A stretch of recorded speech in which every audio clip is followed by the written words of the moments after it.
Olá, vocês que nos acompanham nas plataformas digitais da Tribuna Online. Como vocês sabem, a Tribuna é o jornal que saiu do papel para ficar mais perto de todos nós aqui no ambiente digital. E nós abrimos os nossos canais sempre que temos um fato novo ou uma visita aqui nos estúdios da Tribuna. Hoje conosco a vereadora de Curitiba, Flávia Francischini, pré-candidata a deputada à Câmara Estadual, né, a Assembleia Legislativa do Estado, pela União Brasil. Flávia, muito bem-vinda à Tribuna. Boa tarde, muito obrigada pela oportunidade de estar aqui com vocês, amigos da Tribuna. Como é que está? Você está no União Brasil hoje, um partido que, obviamente, representando a ala feminina do partido, e um partido que está com um problema na justiça, lá, justamente por conta da cota de gêneros, lá de 2018. Né? A disputa, o espaço da mulher na política é um espaço ainda bastante conquistado a fórceps, né? Não está simples a questão, né? Isso, não está, e a gente tem que continuar brigando. Né? Na verdade, essa questão aí que está sendo, inclusive, agora discutida, lá de 2018, né? Nós tivemos, sim, um problema e que não foi hoje o Partido é a União, lá atrás era PSL. Sim. Na verdade, não foi o problema nem do PSL, foi de um partido que estava coligado conosco, né? E que houve uma questão, eles apresentaram algumas candidatas, né, que realmente eles colocaram ali e que, infelizmente, quando você coliga, você acaba respondendo solidariamente pelos outros partidos, né? Então não foi responsabilidade nossa. Eu acho que vão ser resolvidos esses problemas, mas nós estamos aí nesse Partido Novo União, que graças a Deus é um partido que está vindo aí com um respiro novo, são novos ares. Eu faço questão de falar todos os dias que União é um partido que veio para mostrar para que veio, é uma política nova, é um partido que me deu a oportunidade de presidir aqui em Curitiba a senadora Soraya, que é a nossa secretária nacional, inclusive veio em março para me empossar como presidente do União Brasil Mulher aqui em Curitiba, e aqui no Paraná, e eu estou, inclusive, agora em viagem já há 7 dias e tive a oportunidade agora nessa semana. Hoje a gente está fazendo a 28ª cidade e estou agora na 7ª cidade empossando. Ontem, inclusive, a gente em Maringá, a gente empossou a Débora como uma secretária também da mulher, e a gente está fazendo exatamente mostrando que a gente pode ter mulheres na política, mulheres novas, mulheres que têm um posicionamento, mulheres que vêm para fazer uma política diferente, porque a gente tem, não sei se você sabe, 50% da população, nós somos 51% de mulheres, né, do eleitorado aí, brasileiro, e na política nós somos em 21% só. Né? E a gente precisa mostrar que a mulher ela pode ser, sim, não só a mulher dona de casa, tendo o seu valor, a mulher empresária, a mulher professora, mas a mulher também ali na Câmara de Vereadores, a mulher na Assembleia Legislativa, a mulher na Câmara dos Deputados, a mulher que se posiciona, a mulher que luta pelos direitos não só das mulheres, mas que luta pelos direitos da família, pelos direitos tributários, trabalhistas. A gente tem esse poder, né? A gente eu falo que a gente é multitarefa, a gente consegue estar e fazer muitas coisas ao mesmo tempo. Essa questão da presença da mulher na política é tão importante que existe uma cota de gêneros por parte da legislação eleitoral, que determina que 30% das vagas dos candidatos deve ser atribuída a um dos gêneros. Mas, historicamente, por conta de ser um espaço, obviamente, preenchido mais por homens, essa cota de 30% acabou sendo atribuída às mulheres, e muitas vezes hoje as pessoas ainda dizem que é a cota das mulheres nos partidos. Não é isso, né? É uma cota de gêneros, isso mostra a importância de as mulheres assumirem esse protagonismo no ambiente político também, né? Isso, e quando a mulher tem essa oportunidade, a mulher tem mostrado que ela faz a diferença. Eu vejo lá na Câmara dos Vereadores, em Curitiba principalmente, no último mandato, não agora, né, mas no penúltimo, eram só 4 mulheres. E agora, neste que eu estou fazendo parte, são em 8 mulheres, todas em partidos diferentes. No meu, somos eu e a sargento Tânia Guerreiro, que entrou comigo. Todas nós com ideias diferentes, projetos diferentes. somos todas amigas, né? Respeitamos as nossas ideologias, os nossos projetos, nos damos super bem, nos respeitamos ali na hora de votar, às vezes discordamos na hora das votações e assim, estamos fazendo a diferença. Né? A gente consegue, inclusive, ter muito respeito dos nossos amigos vereadores, né? A gente consegue se ajudar, todos nós, temos as votações ali, muitas das vezes, por unanimidade dos projetos que a gente propõe, e isso aí já mostra que a gente tem conquistado o nosso espaço, isso tem sido muito bacana. Que ótimo, que assim seja, que esse espaço seja sempre muito bem ocupado, pela ala feminina, que é fundamental em todas as áreas, né? Não seria diferente na política. Mas me diz uma coisa, você estava dizendo aqui que está há 28 dias, 28 cidades percorrendo aí, nesse primeiro contato aqui, na sua pré-candidatura a deputado estadual. Qual é a impressão que tem tido nesses contatos nessas cidades? Quais são as prioridades que você tem feito leitura a partir do contato com esse público que você tem feito nessas cidades? Então, a gente não pode deixar de falar que eu estou fazendo isso, até porque eu estou tendo que resgatar, né? A gente está vindo de um resgate dos eleitores que são do meu marido, né? Uhum. É muito difícil e não tem sido fácil para a gente, de forma alguma, a situação do Fernando Francischini, e a gente não pode deixar de falar. Né? O Fernando não é um deputado qualquer, é um deputado de 427 mil votos, vai ser sempre o deputado de 427 mil votos, que é um deputado que jamais vai ser esquecido, né? Que foi injustamente cassado, porque o STF realmente precisava colocar cabresto em alguém, né? Precisava, na verdade, atacar alguém, queria atacar o Bolsonaro, não poderia, porque é o nosso presidente do Brasil, e precisava atacar alguém que chegasse ao Bolsonaro, e foi o Francischini, que a gente sabe que é o deputado do Bolsonaro. Enfim, não está sendo fácil para mim. Eu queria muito estar pedindo ou fazendo a campanha do Francischini, porque foi isso que eu fiz esses 15 anos, fiquei nos bastidores do Francischini. Uma vez que eu não vou poder fazer isso, né, eu me sinto lisonjeada em estar sendo a candidata do Francischini. Então, essa primeira viagem, que é uma viagem que antecede, na verdade, a campanha, seria uma viagem para conhecer, na verdade, para buscar esses coordenadores, para conversar, para dizer que eu estou vindo no lugar do Francischini, que eu sou a candidata dele. Então, na verdade, é para ter essa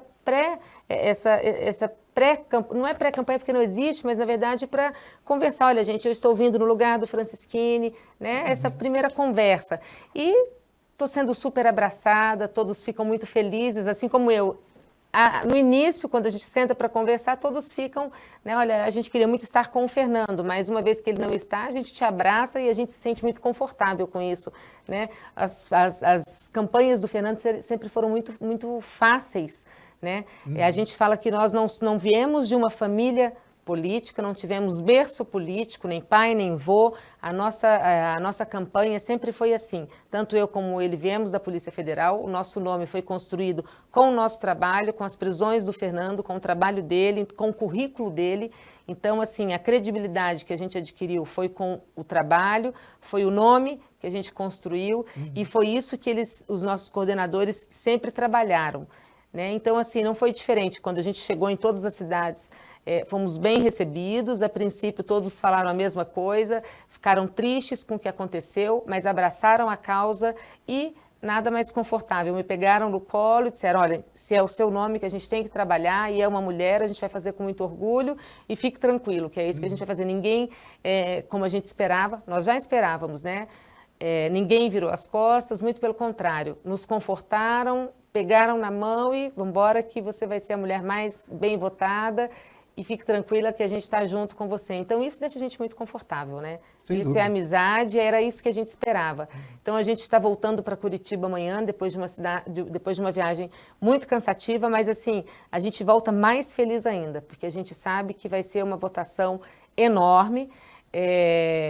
Inclusive, em muitos lugares que a gente chega, eleitores que não eram eleitores do Fernando, olham para ele e falam assim, deputado, eu não votei no senhor, mas se eu pudesse, eu votaria hoje. Aí a gente fala assim, olha, ele não vai estar como candidato, mas a minha esposa... mas então eu vou votar nela, porque eu estou indignado, sabe? Então, assim, a gente vê que muita gente está indignado, está revoltado com a questão né, que aconteceu, e aí me conhece, aí vê a questão de ser mulher também.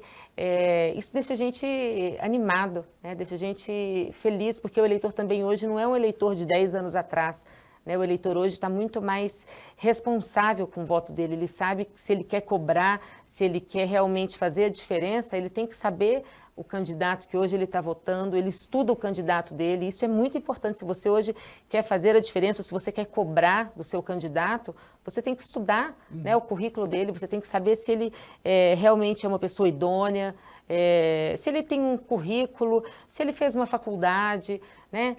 Isso é muito importante. Sem dúvida. Vereadora, até para a gente poder pensar no nosso público aqui, que de repente não a conhecia ainda pessoalmente, nos contatos, até porque a senhora mesmo disse, trabalhou muito tempo nos bastidores da campanha, né, das eleições do Fernando Francischini, mas a senhora tem um exercício na vereança em Curitiba, né, para além do contato ou da realidade do Fernando Francischini, você tem um histórico na política, você vem da Polícia Federal, você tem uma história lá. Então, para que as pessoas lá também possam entender quais são as suas prioridades, quando você fala em pré-candidatura a deputado estadual, quais são as suas prioridades, quais são as suas propostas, o que você tem conversado com as pessoas a respeito disso? Então, quando eu entrei na vereança, eu entrei defendendo as bandeiras que eu sempre levantei até para a minha candidatura lá, na Câmara de Vereadores, que sempre foram a dos deficientes, né? Eu nunca escondi isso. Nós temos um filho autista e foi isso o que a princípio me levou até a me candidatar como vereadora, que é a questão dos deficientes, dos autistas, inclusive os meus 2 primeiros projetos de leis aprovados na Câmara de Vereadores foram questões voltadas aos autistas. Então, a questão do autista, famílias de autistas, isso para mim é muito importante, então jamais deixarei de defender, né, famílias de autistas, deficientes. Isso para mim é realmente uma parte muito sensível, uma parte que sempre vou levantar. A questão da ação social das famílias que estão desassistidas pelo setor público, isso também é uma bandeira que eu jamais vou deixar de assistir. Isso sempre vai ser uma bandeira minha. Agora, muita gente me pergunta se uma vez que eu estou agora no lugar do Francischini, como deputada, como candidata a deputada estadual, se eu vou deixar essas minhas bandeiras. E eu falo que não. Eu vou continuar assistindo essas famílias, vou continuar defendendo esses meus projetos, que foram projetos que eu defendi e que eu aprovei na Câmara de Vereadores, mas também eu vou ter muito espaço para ser o pulso firme que sempre foi o do Francischini, até porque é a minha área da segurança pública, né? Eu falo que a mulher pode ser, sim, a parte sensível da família, dos valores, dos princípios, mas eu também tenho pulso firme e sou muito brava. E muita gente pode ver que na Câmara de Vereadores eu sou a primeira secretária.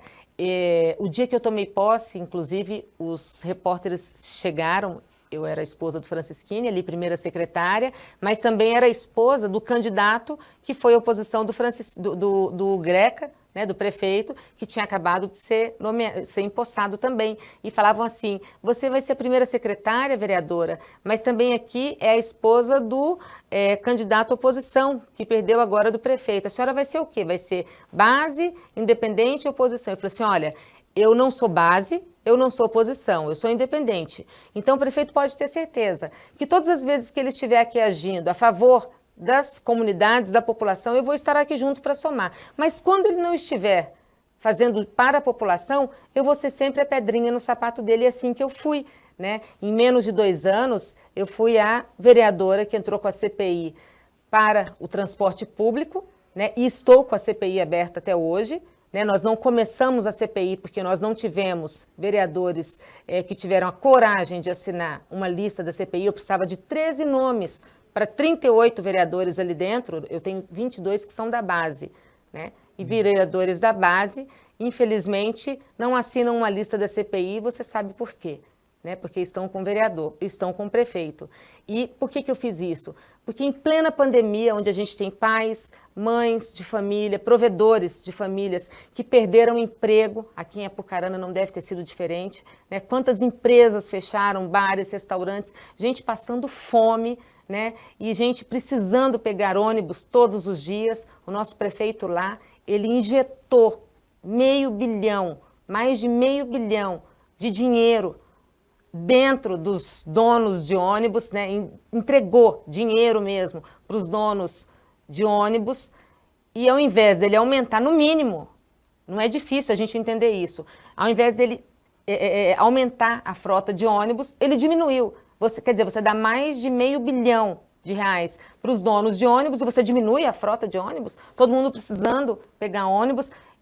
A lógica é que você precisa aumentar a frota de ônibus, porque você precisa de espaço, as pessoas precisam pegar ônibus, a pandemia estava ali, você precisava de espaço, todo mundo precisava pegar ônibus para trabalhar, e aí você diminui a quantidade, diminui em 60% a frota de ônibus. Isso é um crime. E aí eu entro com uma CPI do transporte público, e aí eu não tenho vereador, de 38, eu não tenho 13 assinaturas, né? Mas enfim, eu não fechei a CPI está lá. Então, eu acho que o prefeito não está muito feliz comigo. Fora isso, eu também entrei com uma CPI dos radares, você deve ter ouvido falar, que em menos de um mês, você não vai acreditar, em menos de um mês, nós tivemos 200 radares instalados em Curitiba. Foi o maior absurdo já falado. Em menos de um mês, nós tivemos 200 radares instalados em Curitiba. Em questão de 100 metros, a gente tem 4 radares instalados. É assim, 30, 40, 50, 60 quilômetros.